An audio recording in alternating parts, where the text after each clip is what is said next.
It was nearly midnight when Vladimir Sigov heard noise in the street outside of his house.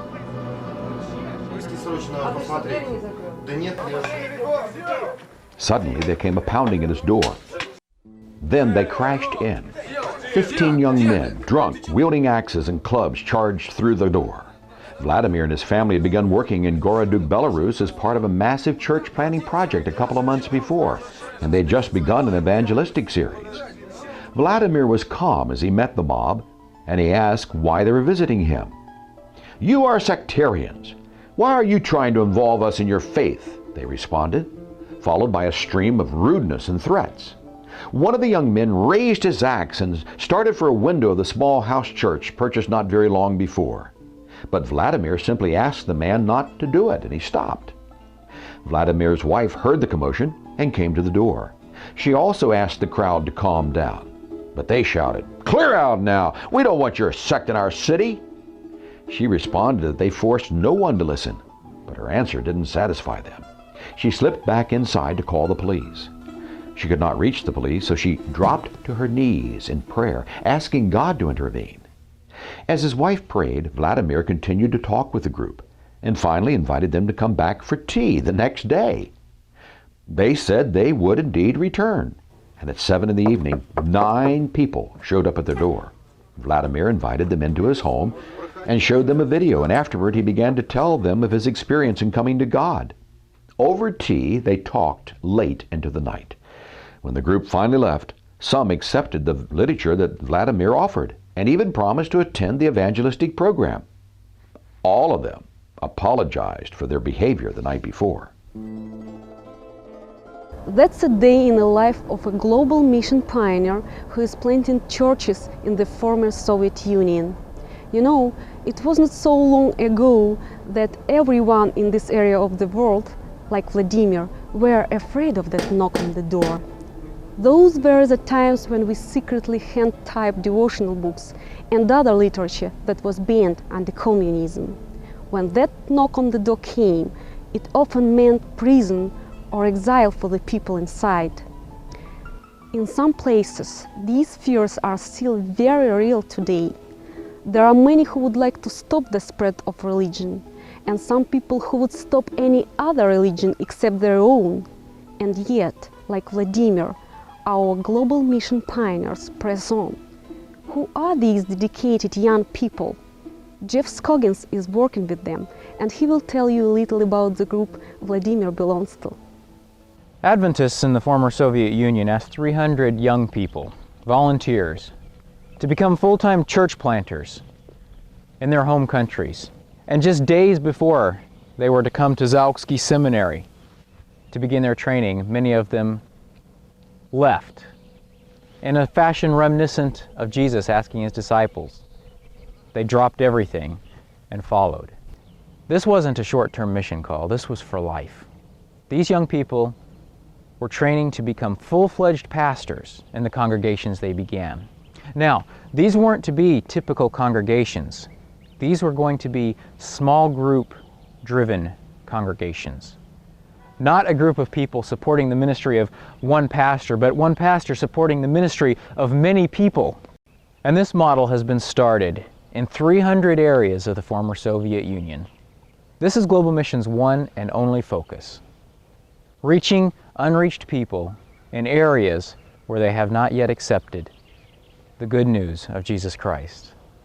Today, across the former Soviet Union, global mission pioneers are reaching out to people in their communities. But why should people respond? Why should they care? What makes Christianity relevant to them? Think about how Jesus worked.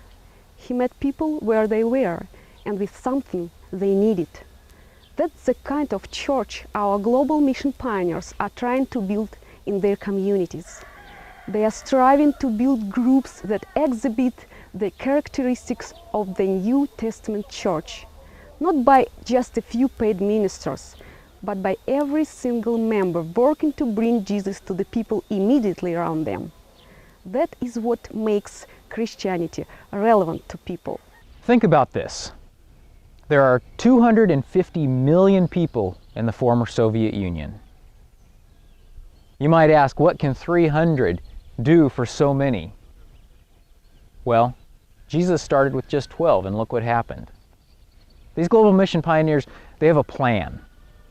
They're each going to start small groups, and those small groups have one focus, one goal, to bring at least one person to Christ every 6 months. Adventists in South America have used this simple model for several years. Today, they're one of the fastest growing territories in the world. The poor economic situation since the fall of communism is no secret. For these pioneers, this fact has actually been something of a blessing. Property prices have fallen extremely low, and buying small buildings for new congregations has been a realistic goal for Seventh-day Adventists. These buildings aren't huge monuments to architectural genius. They are humble houses which are converted into church and pastors' quarters. But it has been documented that the fastest growing churches are those with 80 to 250 members. Beyond that size, church growth often slows to a crawl. So in this case, small size could be an advantage. The church in the former Soviet Union is growing rapidly, and that's good news. But when we form a new group of believers, they need a place to meet. In some countries, especially in the 1040 window where our challenge is the greatest, these believers aren't even allowed to legally exist unless they own their own building. We still fear the possibility in some countries, like it already has happened in Turkmenistan, that they could be closed to religion and our work. This is where you can help. Global Mission is helping to buy houses for these pioneers and these congregations to be used as churches. And this is possible because of people like you and your generosity. Once we buy one of these houses for the congregation, they themselves take their own time and their own money to convert this house into a church. I hope you will consider helping purchase these house churches for these pioneers and their new congregations. As the economy begins to grow, the prices of the houses will begin to escalate, and soon they will become prohibitively expensive.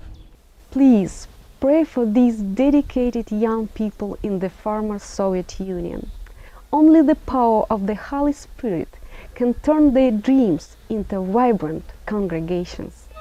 If you would like to help purchase house churches for these new believers, please contact Global Mission. Одиноких вижу и в метро я, их глаза уставшие от забот, отдыхая все ж, они несчастны. Жизнь в театре глупа их роль. Бог пришел, чтоб жизнь дать и с избытком, но так мало тех, кто ценит дар. Одинокий люд и повсеместно, те, чья жизнь не пир, а только пар. Одиноких вижу я, одинокий, помочь зовут меня. Lonely voices